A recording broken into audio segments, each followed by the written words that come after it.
भंडारा गोंदिया विधान परिषद निवडणुकीसंदर्भामध्ये आपण आता खऱ्या अर्थाने आज नामांकन अर्ज 5 नामांकन अर्ज भंडारा गोंदिया विधान परिषद निवडणुकीकरता प्राप्त झालेले आहेत, दाखल करण्यात आलेले आहेत आणि त्यामध्ये प्रमुख जी लढत होण्याची जी शक्यता दिसत आहे ती आहे महायुतीचे उमेदवार अविनाश ब्राह्मणकर आणि दुसरे जे उमेदवार आहेत ते काँग्रेस त्यांनी ज्यांना समर्थन दिलं आहे आणि अपक्ष म्हणून ज्यांनी उमेदवारी अर्ज दाखल केलेला आहे असे काँग्रेस समर्थित अग्रवाल म्हणजे प्रफुल्ल अग्रवाल जे माजी आमदार गोपाल अग्रवाल यांचे चिरंजीव आहेत।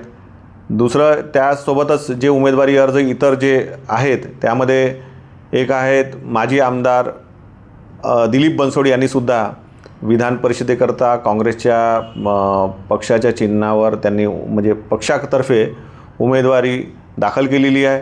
त्यासोबतच यामध्ये आणखी एक महत्त्वाचं नाव म्हणजे भंडाराचे शिक्षण व बांधकाम सभापती नरेश ईश्वरकर यांनीसुद्धा नामांकन दाखल केलेलं आहे आणि तुमसरचे माजी नगराध्यक्ष अभिषेक कारेमोरे यांनीसुद्धा उमेदवारी अर्ज अपक्ष दाखल केलेला आहे। त्यासोबतच एक अर्ज त्यांनी भाजप या नावाने दाखल केलेला आहे।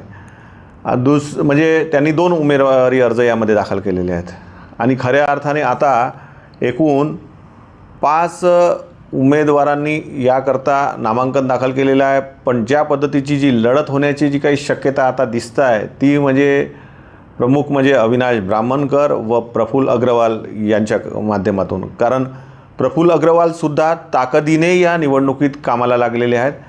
आपण बघितलं असेल कालपासनं त्यांनी काही जे मतदाता आहेत ते त्यांच्या माध्यमातून तीर्थयात्रेवर गेलेले आहेत आणि म्हणूनच ही लढत जी आहे भंडारा गोंदिया विधान परिषदेची निवडणूक ही चुरशीचीच राहील असं दिसतं आहे। कारण प्रफुल्ल अग्रवाल यांचा उमेदवारी अर्ज दाखल करताना त्यामध्ये माजी प्रदेशाध्यक्ष काँग्रेस नेते नाना पटोलेसुद्धा त्यावेळी उपस्थित होते आणि त्यांच्यासोबत इतर जे नेते आहेत ते सुद्धा उपस्थित होते, म्हणजे खासदारसुद्धा उपस्थित होते प्रशांत पडोळे। आणि या बाजूला विधान परिषदेचं उमेदवारी अर्ज भाजपतर्फे दाखल करताना खुद्द राष्ट्रवादीचे नेते खासदार प्रफुल्ल पटेलसुद्धा या ठिकाणी उपस्थित होते व इतर सर्व नेते त्या माध्यमातून उपस्थित होते। म्हणजे खऱ्या अर्थाने एक मोठी लढत परत एकदा भंडारा गोंदिया विधान परिषदेच्या निमित्ताने आपल्याला दिसून येईल। तोपर्यंत आता 4 तारखेला उमेदवारी अर्ज परत घेण्याचा दिवस आहे। 3 वाजेपर्यंत उमेदवारी अर्जमध्ये त्या तारखेला खरी लढत कोणामध्ये हे दिसेल।